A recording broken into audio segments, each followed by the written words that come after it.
Hi, it's Kylie Mort, aka Mum, reporting live on our adventures as we journey on site and online around Australia.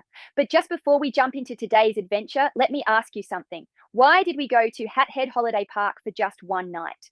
That's right, one night. Well, here's the thing.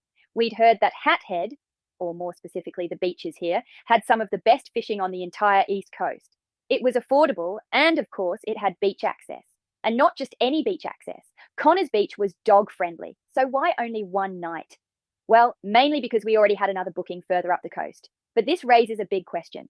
And I'd love to hear from some seasoned big lap travelers. How do you decide what to skip?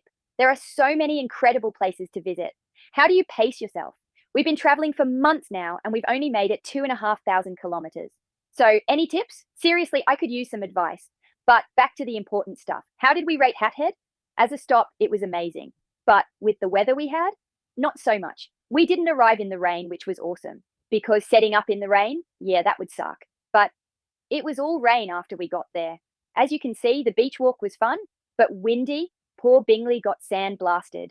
Tom was in his element, though. He loved that Korogoro Creek was right beside our camp. Literally, a river on one side, a beach on the other. Bliss.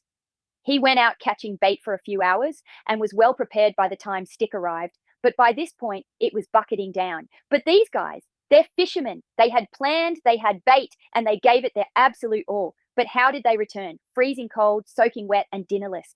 It's a shame because this would have been an amazing place to pull up and explore for a few days. Connors Beach was long, wide, and beautiful. There was heaps of fishing to be done. The little town had some good options for food and supplies, and the park was well set up. Everything just worked, except the rain.